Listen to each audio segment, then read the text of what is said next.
No one expects to get robbed after landing at the airport. You go through security, follow the rules, declare your items, and yet somehow, you still end up losing thousands of dollars. This is not a hypothetical situation. It is happening more and more to watch collectors and travelers who are just trying to bring their own legally purchased timepieces back home. What if I told you that one American traveler had his entire watch collection held hostage by customs officials, not in a dark alley, but right in the middle of the arrivals terminal? This is not just one story. It is a growing nightmare in the luxury watch world, and it reveals a darker side of the so-called gray market that many people are still blind to.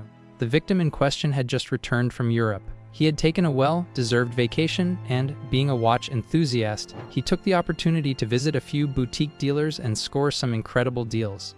These were not back alley purchases. These were legitimate shops with receipts, paperwork, and warranties. He picked up a Rolex Submariner, a Patek Philippe Calatrava, and an Audemars Piguet Royal Oak, watches that were not even available in the United States without insane waitlists or premium markups. The total value, just over 110,000. He had done everything by the book, or so he thought. As soon as he landed at JFK Airport, things began to shift. Customs agents pulled him aside and started questioning him about the contents of his luggage. When they saw the watches, their entire tone changed. Suddenly, they were not just verifying documents, they were seizing his property. The man was shocked. He showed them the receipts, the proof of purchase, and even his own previous ownership documentation for a few of the pieces. But none of it seemed to matter.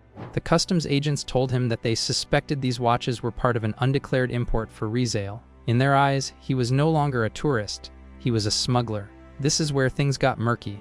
Under U.S. customs law, if a traveler brings back items valued over a certain threshold and intends to resell them, they must declare them as commercial imports and pay the necessary duties. However, there is a giant gray area when it comes to personal property, especially watches. If someone wears a 50,000 Patek Philippe on their wrist, is it a personal item or inventory?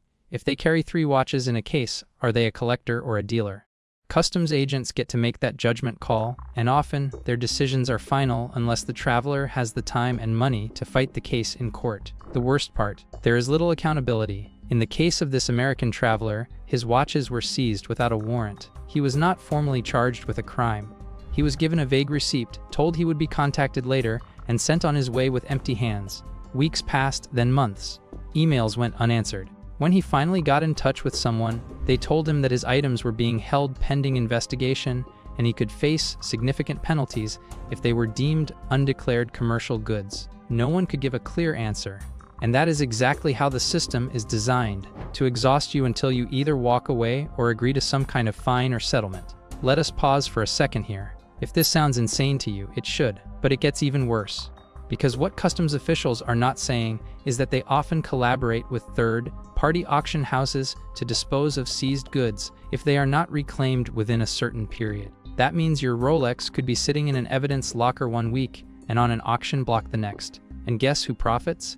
Not the original owner. These watches are frequently resold for a fraction of their value, and the government keeps the proceeds. That is not enforcement. That is legalized theft. Now, you might be thinking, why not just declare the watches in the first place and pay the import tax? That is exactly what many honest travelers try to do. But the problem is not the declaration itself. It is how unpredictable and inconsistent the enforcement is. One agent might let you through with a warning. Another might slap you with a 5-figure penalty. Some will seize everything outright, while others will simply take your word for it. The rules are not just confusing, they are almost impossible to follow without a law degree and a customs broker on speed dial. And guess who loses? Everyday collectors, small-time flippers, people who saved up for years to buy their dream watch overseas. And here is where the gray market gets dragged into the spotlight. The term gray market refers to authentic goods sold through unauthorized channels. That means a Rolex bought from a dealer in Milan and brought into the US without going through Rolex USA is technically a gray market watch,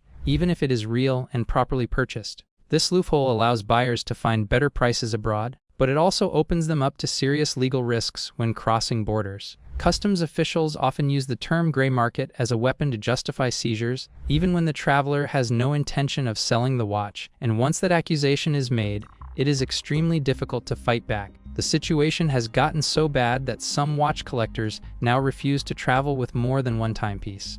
Others ship their watches through specialized couriers, which costs thousands of dollars but offers at least some protection. A few high-end resellers have even begun advising clients to avoid wearing certain watches while traveling altogether. The fear is real, and it is changing how people interact with luxury timepieces. Here is an interesting point to consider. If this happened with art or jewelry, there would be an outcry. If customs officials started seizing paintings or wedding rings without due process, there would be lawsuits, media attention, and public outrage. But because these are watches, often seen as toys for the rich, there is a strange lack of sympathy. People assume that if you can afford a Rolex, you can afford to lose it. But that is not the point. The issue is not wealth. The issue is justice. And let us be clear, no one is saying that customs officials should turn a blind eye to illegal imports or money laundering. There are real criminal operations that use watches to move money internationally. But going after an individual collector who just came back from Geneva with 3 personal timepieces is not fighting crime. It is punishing hobbyists. And worse, it is creating an environment where everyone is afraid to even buy abroad.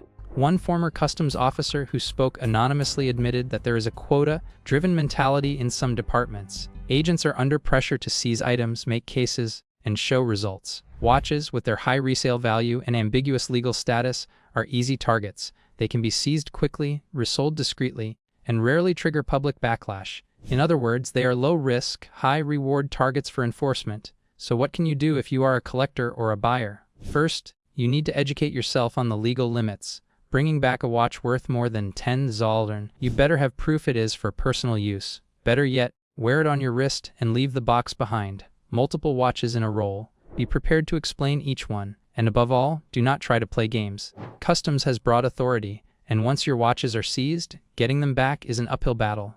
Second, you may want to reconsider buying overseas at all. As frustrating as it is, sometimes paying the premium at a US authorized dealer is the safer long-term move. At least you avoid the risk of having your collection confiscated at the airport. Or, if you do buy abroad, consider using bonded couriers or freight services that specialize in handling luxury items. It is expensive, but compared to losing a 30,000 watch forever, it might be worth every penny. And third, stay vocal. Share your story. If this has happened to you or someone you know, do not stay silent. The only way to push back against this kind of abuse is by shining a light on it. Forums, YouTube channels, podcasts, and blogs have become powerful platforms for exposing these injustices. The more people speak up, the harder it becomes for customs officials to operate in the shadows. Because make no mistake, this issue is growing. As luxury watches become more valuable and more globalized, customs enforcement will only get more aggressive. And until clear guidelines are established, the burden will fall on innocent collectors who just wanted to enjoy their timepieces without being treated like criminals. And here is something even more alarming. Some travelers have reported being coerced into signing documents they did not fully understand, often under pressure and without legal counsel present. These forms, once signed, can serve as admissions of guilt or voluntary forfeitures, making it nearly impossible to recover the seized watches later. Imagine being jet-lagged, overwhelmed, and suddenly facing uniformed officers demanding signatures with vague threats of prosecution. It is a psychological tactic, not a fair legal process. And while most people assume that international travel means dealing with foreign authorities, it is often your own country's customs agents who end up violating your rights the most. This is not just an inconvenience. It is a systematic flaw that must be addressed before more innocent collectors fall victim to a system that is increasingly blurring the line between enforcement and exploitation. And here is the final twist. Sometimes the watches never come back. They get lost in paperwork, sold off without notice, or simply disappear into the system. Imagine spending years curating your dream collection, only to watch it vanish into a bureaucratic void. That is not law enforcement. That is extortion in a uniform.